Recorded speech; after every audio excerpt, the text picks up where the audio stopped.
Hi, my name is Eli Sambar, and today I will be talking about slavery in the Americas.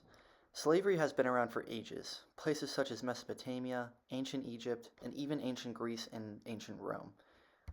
While Christopher Columbus did bring slaves over with him, slavery is originally considered to have started in Jamestown, Virginia in 1619 when a ship called the White Lion brought over 20 enslaved African women and children to the Americas. From then on, European settlers turned to slavery as a cheaper labor force rather than indigenous people or indentured servants. Slaves reached the Americas through something called the Triangle Trade. It is known as a Triangle Trade because of the route the ships took formed a triangle. Starting in Rhode Island, later to the coast of Africa, and then even to the West Indies or sometimes South America. It is estimated that European and later American slave traders transported nearly 12.5 million enslaved Africans to the Americas.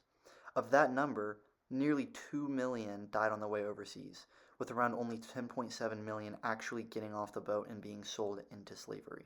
In the 17th and 18th centuries, slaves worked mainly on tobacco, rice, and indigo plantations along the Atlantic coast. By 1850, 1.8 of the 3.2 million were producing cotton, and by 1860, slave labor was producing over 2 billion pounds of cotton per year. American cotton soon made up two-thirds of the global supply, and production continued to soar. Although Congress did abolish the slave trade in 1808, Southern planters still found ways to obtain slaves.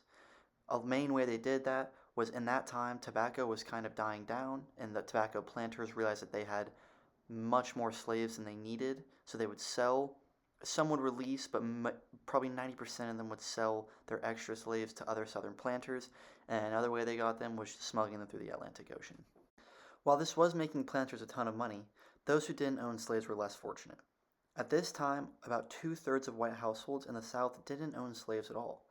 This caused a classic distribution of wealth, otherwise known as the rich just become richer. Something, however, that did keep all whites in the South bound together was their belief in white supremacy. Almost all Southern white people believed whites were not only superior, but they were also extremely racist.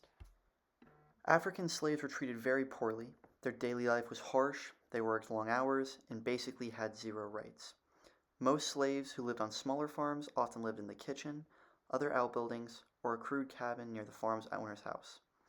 Most enslaved who lived on larger plantations lived in large enough for a large group of people, cabins further away from the owner's house. However, that cabin was always under close watch from an overseer. Most slaves worked from sun up to sundown all day, every day. Most slaves sang, danced, and told stories. A lot of these activities combined African traditions that they brought from Africa, and they were combined with British customs that they learned in the New World. Eventually, slavery was banned by President Abraham Lincoln on December 16, 1865.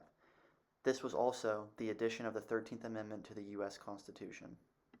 I think this topic is important because it helps us realize how the U.S. government failed an entire race of people. While slavery still prevails in society today, with things such as forced labor and human trafficking, learning about slavery helps us to understand what people go through and how to even maybe help end it. Slavery was one of, if not the largest injustices from a social, economic, and moral standpoint in American history. Slavery is especially important because even though at the time they said all men are created equal, they clearly didn't mean or believe it. The Declaration of Independence proclaimed equality, while enslaved people were denied their basic human rights and freedom.